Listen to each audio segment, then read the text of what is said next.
விக்ரமன் ஒரு டைரக்டர், அவர் போட்டிருக்கிறாரு ஒரு பதிவு. அடாடாடாடா, என் வாழ்க்கையில நான் ரொம்ப ரசிச்ச, எனக்குள் சில வெளிச்சங்களை ஏற்படுத்திய வார்த்தைகள். அவர் சொல்றார், நான் சென்னைக்கு வந்து படம் பண்றதுக்கு ஸ்ட்ரகிள் பண்ற பீரியட்ல எங்க அப்பா தவறிட்டார். ஊருக்கு போறதுக்கு காசு இல்ல, யார் யார்கிட்டயோ கடனோ உடனோ வாங்கிட்டு சாவுக்கு போயிட்டு வந்துட்டேன். 16வது நாள் காரியம், கடிதம் போட்டாங்க, நீ வந்து எல்லா செலவையும் பார்த்துக்கப்பான்னு. அப்போ அந்த காலத்துல எனக்கு 1500 ரூபாய் இல்லாம போக முடியாது. பர்வீன் சுல்தானா இதை சொல்றேன்னா எனக்குள்ள ஏதோ ஒரு அசைவு ஏற்படுத்தி இருக்குதானே இந்த மேட்டர். வாழ்க்கையில அசைவு ஏற்படுத்துதான்னு பாருங்க. காசு இல்லை என்கிட்ட. நான் என்ன பண்ணேன், மணிவண்ணன் சார் தெரியுமா, இறந்துட்டார், இப்ப இல்ல. அவர் வீட்டுக்கு போனேன். அவர் கையில நான் ஒரு கதை கொடுத்திருந்தேன். அவர் வாசலை தட்டி உள்ள போய் சொன்னேன், சார் எங்க அப்பா இறந்துட்டார், காரியத்துக்கு போறேன், 1500 ரூபாய் வேணும், நீங்க சும்மா கொடுக்க வேண்டாம் சார், உங்ககிட்ட நான் ஒரு ஸ்கிரிப்ட் கொடுத்துருக்கேன்ல, அதை நீங்களே வச்சுக்கோங்க சார், எனக்கு ஒரு 1500 ரூபாய் தாங்க சார். மணிவண்ணன் சார் சொன்னாரா, பைத்தியமா நீ, என்ன ஸ்கிரிப்ட் இது, இது போய் 1500 ரூபாய்க்கு கொடுப்பியா? அப்பாவுடைய காரியத்துக்கு தானே போற, ஸ்கிரிப்ட் உந்துதான், 1500 ரூபாய் நான் தரேன், வாங்கிட்டு போ.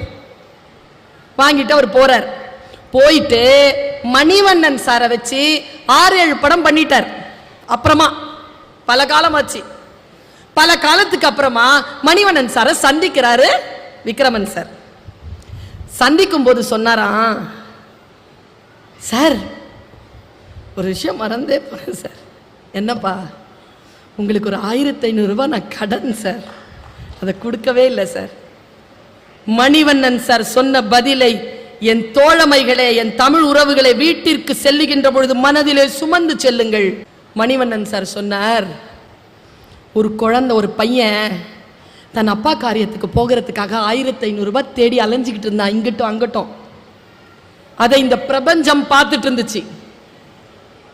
அது கையில 75 லட்சம் ரூபாய் கையில வச்சுக்கிட்டு பார்த்துட்டு இருந்துச்சு. அந்த இளைஞன் கிட்ட மணிவண்ணன் வந்து சிக்கினான். மணிவண்ணன் அந்த 1500 ரூபாவை கொடுத்துட்டான். இந்த பிரபஞ்சம் அந்த விக்ரமனின் மூலமாக 7 படங்களில் நடிக்க வைத்து 75 லட்சம் ரூபாவை எனக்கு தந்து விட்டது. இந்த பிரபஞ்சம் கையில வச்சுக்கிட்டு சுத்துது பல விஷயங்களை. அதற்கு நாம் தயாராகிறோமா என்று கேட்கிறது அந்த செய்தி என்னை. நாம் சாதாரணமாக கடந்து போகிறோம். எதையும் நம்மால் சாதாரணமாக கடந்து விட முடியாது என்று எனக்கு அந்த மெசேஜ் சொல்லுது.